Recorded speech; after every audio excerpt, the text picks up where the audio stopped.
estudian la Biblia? ¿O quizás tienes algunas preguntas sin contestar? Pues esto es para ti. El Centro de Restauración Edificando Vidas presenta su programa Teología desde la perspectiva del pastor Pueblo. Y por supuesto estaremos hablando de la estructura del ser de Adán. Cristo no fue creado porque fue engendrado por medio de la intervención del Espíritu Santo. Y con ustedes, su anfitrión, el pastor Pueblo. Baruch Hashem Adonai. Bendito sea el nombre del Señor. Shalom Adonai. La paz del Señor sea con cada uno de ustedes. Bendecimos de manera especial a cada uno de los hermanos y amigos que siguen nuestros comentarios a través de las redes sociales. Este tema sobre el misterio de la piedad es un tema sumamente importante para la base de nuestra fe.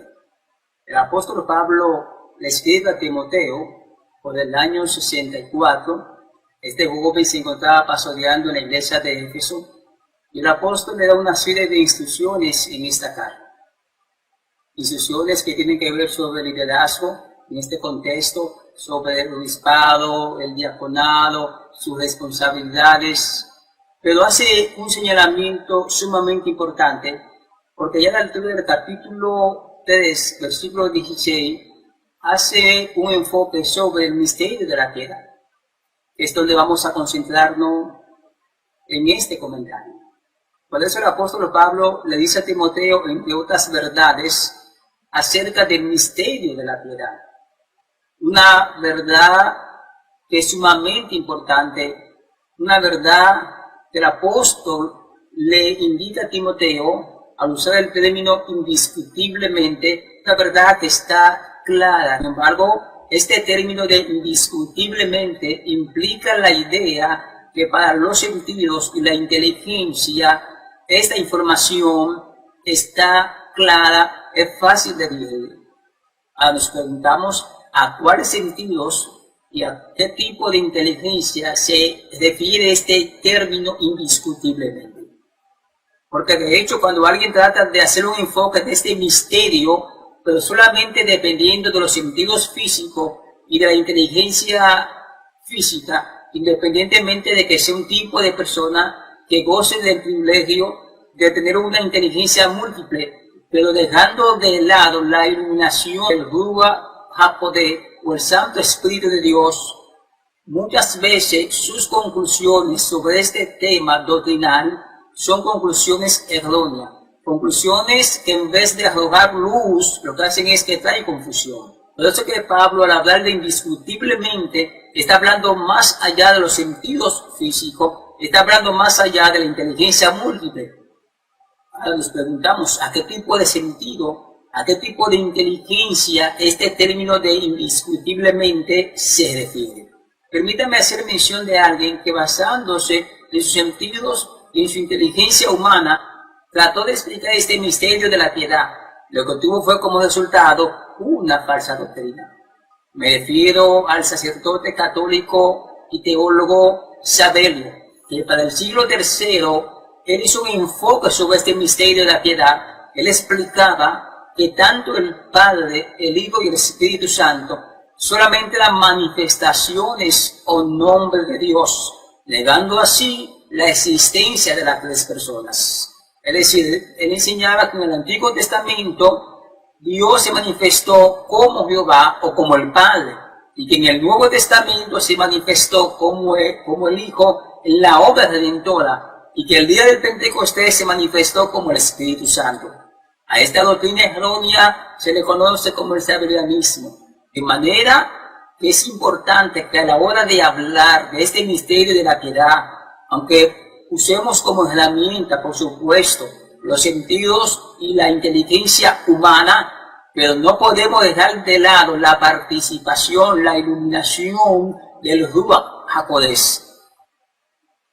De manera que esta inteligencia y sentido que abarca esta palabra de indiscutiblemente se refiere a una inteligencia, a unos sentidos espirituales, por usar un término común.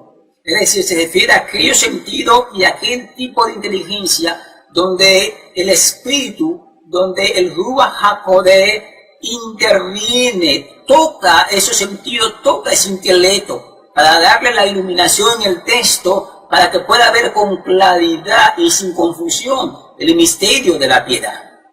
Permítame hacer mención en este contexto de Salomón. Ustedes recordarán que este oró a Dios para que le diera sabiduría para conducir a su pueblo. ¿Y qué pasó con Salomón?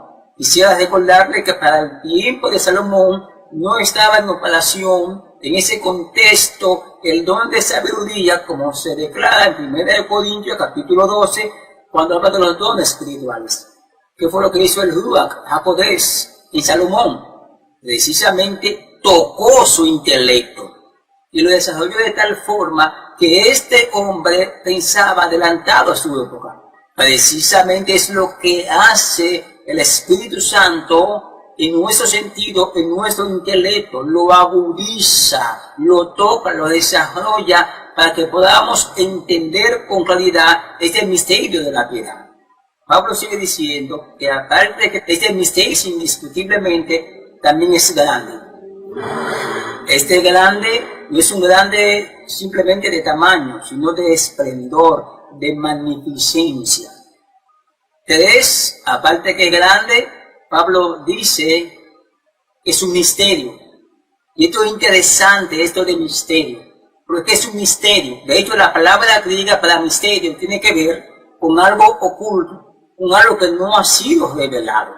Ahora bien, si la palabra misterio implica algo oculto, algo que no ha sido revelado, entonces cabe la pregunta obligada: esta doctrina de la encarnación del Hijo, ¿qué era lo que contenía como misterio? ¿Y para quién era un misterio? Hago el señalamiento, porque si vamos a Génesis capítulo 3, versículo 15, vamos a encontrar que a la hora que se da la promesa de redención, cuando Adán y Eva comen del árbol, desde ese instante se reveló, se plasmó lo que sería el plan de redención. Y dentro del plan de redención, por supuesto, está el elemento de lo que era la manifestación o la encarnación del Hijo. De manera que desde ese punto de vista ya no es un misterio lo que era la encarnación del Hijo. De hecho, el pueblo de Israel esperaba al Mashiach, o a Yeshua HaMashiach, lo esperaba. De manera que en ese contexto, el esperar el Mesías tampoco es un misterio. Incluso había personas de otros pueblos que también estaban esperando el Mesías, como es el caso de los magos, donde encontramos en el libro de Mateo, capítulo 2, donde se hace un desglose detallado que vinieron magos del oriente. ¿Para qué vinieron? Para rendir adoración al Mesías. De manera que la información de que el Hijo se iba a encarnar, de que venía un Mashiach o un Mesías o un Redentor, era de dominio público. Es decir, que era la parte que incluía el misterio en este plan. ¿Y para quién era el misterio? Den un vistazo de manera rápida a de Pedro capítulo 1, versículo 10 hasta el 12. Cuando empezamos a ver estos versículos, vamos a encontrar un señalamiento importante, donde Pedro dice que los profetas que habían profetizado acerca de la gracia destinada a nosotros, trataron de indagar qué persona y qué tiempo indicaba el Espíritu de Cristo.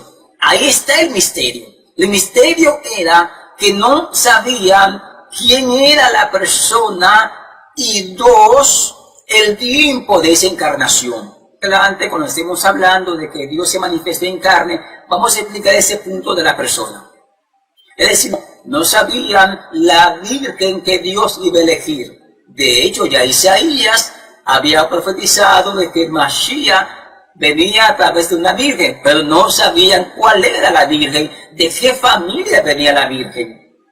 No sabían en qué tiempo dentro del corono del hombre venía a manifestarse el caído de Dios, que tenía que ver con la manifestación del Mashiach. Sigamos viendo 1 Timoteo capítulo 3, versículo 16.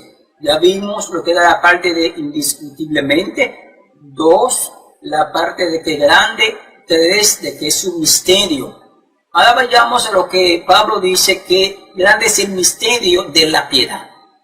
La piedad en cuanto al prójimo tiene que ver con el trato, con tener compasión, con tener misericordia. Pero cuando se habla con relación a Dios, tiene que ver con nuestra devoción, con nuestra entrega, con nuestro andar, con nuestro caminar ante el Señor. Veamos la otra expresión que Pablo utiliza después de piedad, porque dice que Dios se manifestó en carne. Es interesante que Pablo haga mención de Dios y no de Señor. De hecho, en reiteradas ocasiones, cuando Pablo se refiere al Hijo, usa el término Señor. Pero en este contexto, Pablo no podía usar el término Señor, sino el término Theos. De manera que Pablo no puede usar Señor, porque en la época del apóstol Pablo, el término Señor se le adjudicaba a la divinidad. Pero aquí Pablo está tratando de explicarnos acerca de lo que sería la encarnación del Hijo. Y como el Hijo, al igual que el Padre y el Espíritu Santo, es Dios, él no puede usar el término Señor, o el término griego kurios, que es el que se usa para Señor, sino Theos.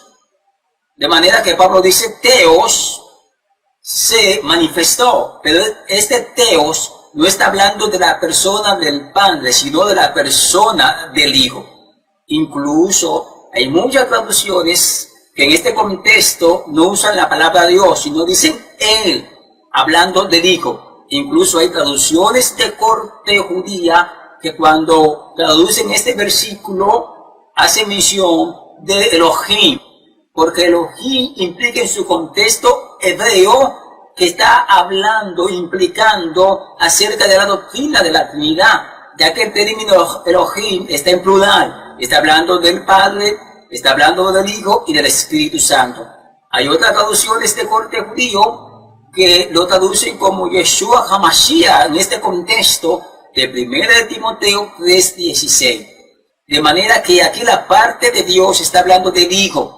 Y dice Pablo que el Hijo se manifestó en carne. ¿Cómo fue que se manifestó? La palabra manifestar tiene que ver con hacer aparición. Tiene que ver con presentarse. De hecho, manifestarse no es lo mismo que se hizo. No es lo mismo que humanizarse. Muchas personas cuando tratan de hablar de este misterio de la piedad, de la manifestación del Hijo en el mundo físico, dicen que Él se hizo hombre. Permítame ilustrarle. Es imposible que el Hijo se haya hecho. Por eso que Pablo usa el contexto de que se manifestó. De hecho, la palabra manifestar viene de la misma raíz de phanes. Phane en griego es aparición, que eso fue lo que hizo el Hijo. Este verbo de hizo, de hecho, está en tercera persona. Implica cambiar su naturaleza.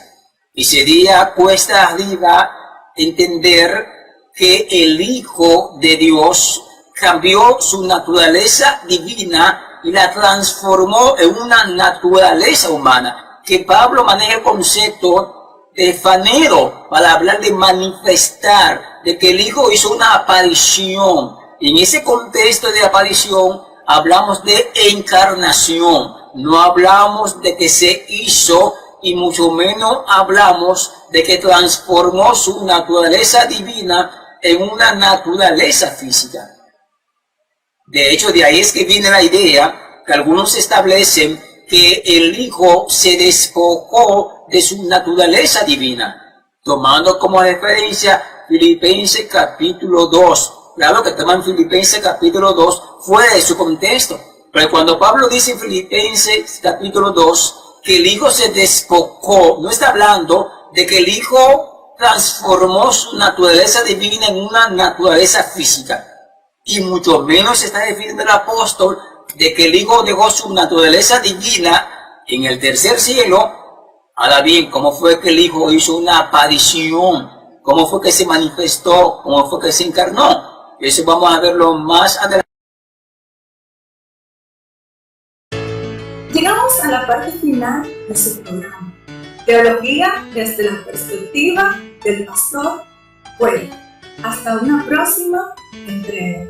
Shalom.